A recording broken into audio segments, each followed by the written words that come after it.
Ladies and gentlemen, hello and welcome back to the LEGO Train Challenge series.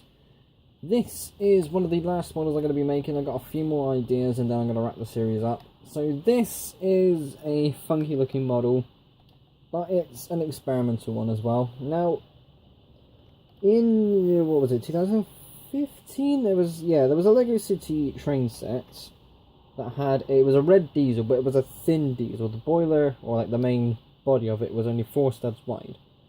So what I did was kind of copy that idea by having the body of the main engine 4 studs wide, but it used the battery box with the power functions as a part of that shape. And it was amazing to see that they would make a battery box in a different colour to make that engine. So I thought, well, yeah, may as well try and go along that route. Obviously the battery box is grey, not green, but that's something I'm going to have to obviously live with. That I'm okay with, and it's not too bad. It looks a bit weird with all the colours and little details like this where studs are hanging out, but again, it's not the worst thing ever. So this is actually supposed to be a switcher diesel. If you look to the LEGO Factory train series, one of the later models in the 20s, I think it was a long switcher diesel, and it looks really good. So I thought I'd try and copy that.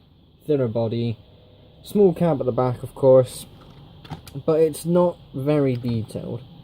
I mean, it's a very blocky shape again with that thinner sort of body there. It's not going to be able to get a lot of details out. Along the top is even very brick heavy, a lot of studs. Can't really do anything. I don't want to make it too tall. It shouldn't be this tall. But the green is along there just to keep that green going along the main body. One thing that I do like is here we are.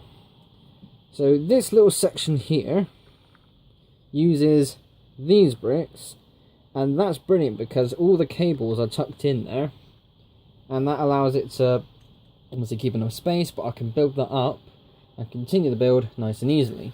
Let me try and show you actually, because it's really good. It genuinely is amazing. Ugh, come on, there we are. Try and get those ones off. There we go. So I don't know how well you'll be able to see that, but tucked away in that gap is all of the wires. So well, let me just take it off one of the sides. There we go. So there we are, there's all of the cables, all of the wiring for the power functions.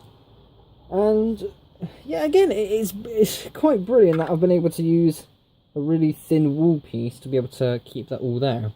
It's not healthy seeing that, and it's definitely not doing the power functions any favours. But it works, and I like it. So I'm going to put this back together so I can run it on the track for a bit. Again, it is power function, so may as well show you it in action.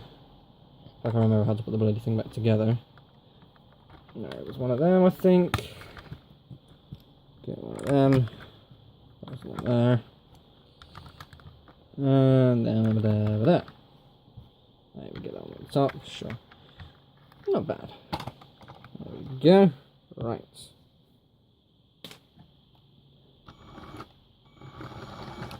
It's amazing how I haven't run one of these into the walls or off the track. Yeah, there we are. Simple model.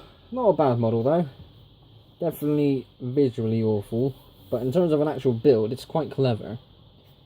So, yeah. There we are, that is the end of this episode. Thank you all ever so much for watching. Be sure to like and subscribe if you haven't already. I will see you all in the next episode. Bye.